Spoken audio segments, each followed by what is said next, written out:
Jafté foi um dos juízes de Israel antes do estabelecimento da monarquia. Jafté julgou Israel por 6 anos e libertou os israelitas da opressão dos midianitas. Mas a biografia de Jafté também é marcada por dramas familiares e reviravoltas. A história de Jafté na Bíblia está registrada no livro de Juízes.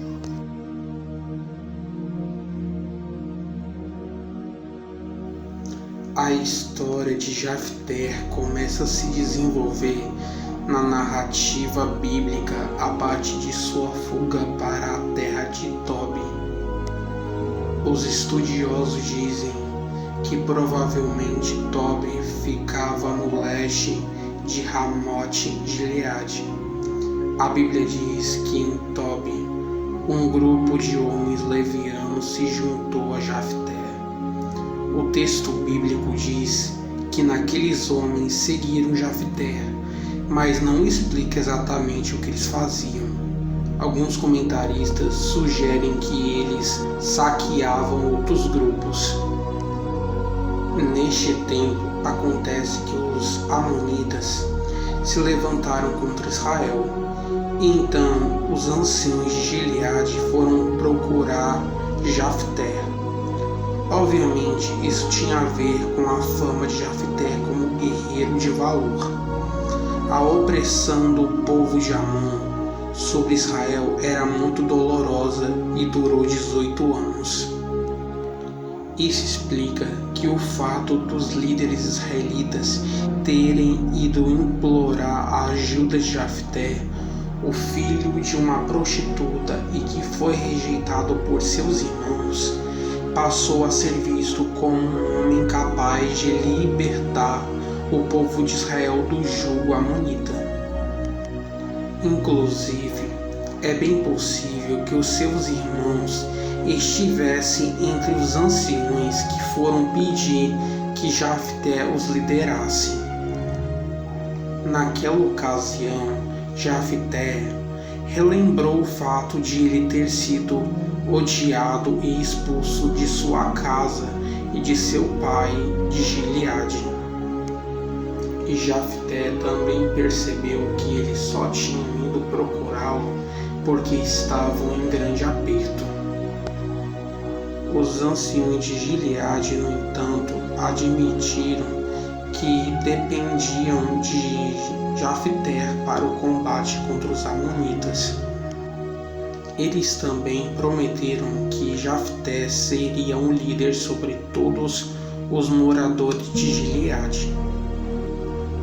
Desta forma, Jafté concordou em voltar com os gileadistas e foi reconhecido pelo povo como seu novo juiz. Em Mispa, Jafté enviou mensageiros ao rei de Amon, lhe questionando sobre o motivo de seus amonitas terem em guerra contra os israelitas. O rei de Amon alegou que Israel havia tomado seu território depois que saiu do Egito. Então Jafté explicou ao rei de Amon como Deus havia agido poderosamente em favor dos israelitas no passado, de sua saída do Egito. Neste ponto, Jafté se mostrou familiarizado com as Escrituras, embora estivesse estado longe dos últimos tempos.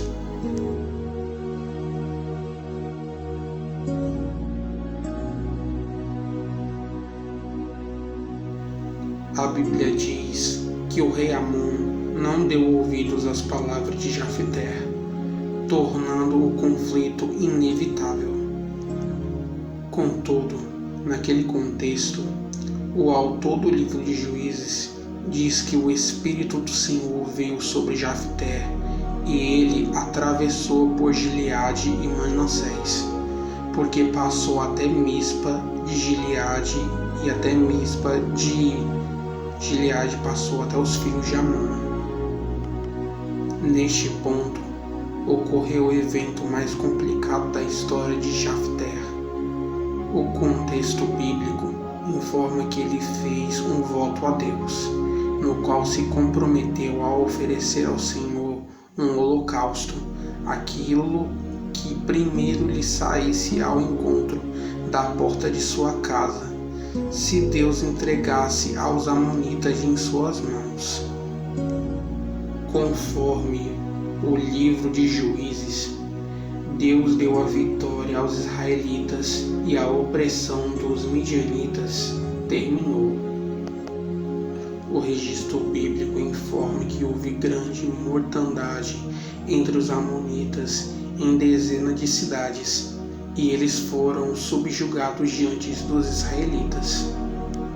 Mas quando Jefté voltou à sua casa em Mispa, aconteceu que sua única filha lhe saiu ao encontro. Neste momento, Jefté se lembrou do voto que havia feito e ficou muito abatido. Aqui há diferentes interpretações entre os estudiosos sobre a natureza deste voto. Alguns acreditam que o voto de Jefté foi precipitado e realmente implicou na morte de sua filha em holocausto, enquanto outros acreditam que o voto implicou na virgindade perpétua da moça, que deve a sua vida dedicada ao serviço do Senhor. Se a primeira opção estiver correta, então Deus não aceitou o voto de Jefté, pois Deus sempre abominou os sacrifícios humanos. Neste caso, Deus deu a vitória aos israelitas, mas nada teve a ver com o voto incoerente de Jefté.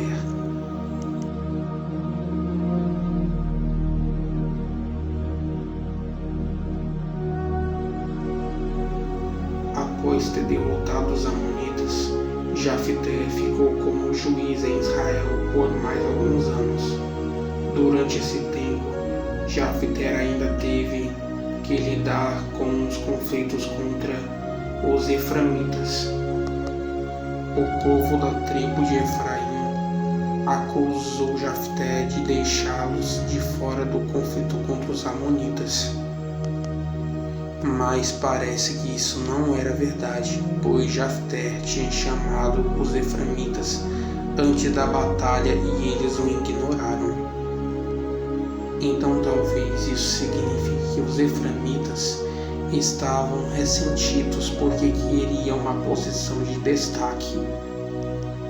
Seja como for, os homens de Efraim ameaçaram queimar a casa de Jefté e aos que parece com ele dentro.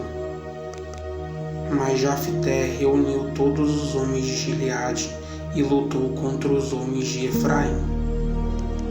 Além disso, os eframitas acusaram os gileadistas de serem de sorte das tribos de Efraim e Manassés. Contra os eframitas, Jefté conseguiu outra vitória.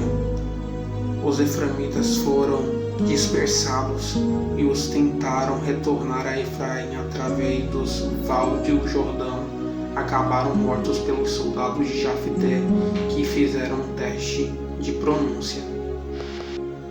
Todos que quisessem passar por ali tinham que pronunciar a palavra Shibolete.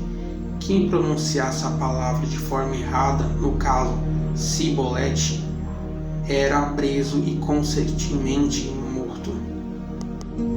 Aquele conflito gerou um massacre tão grande que a Bíblia diz que 42.000 eframitas foram mortos naquela ocasião.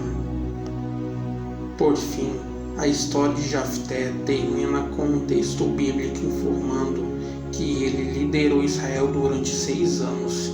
Depois disso, Jefté morreu e foi sepultado numa cidade de Gileade.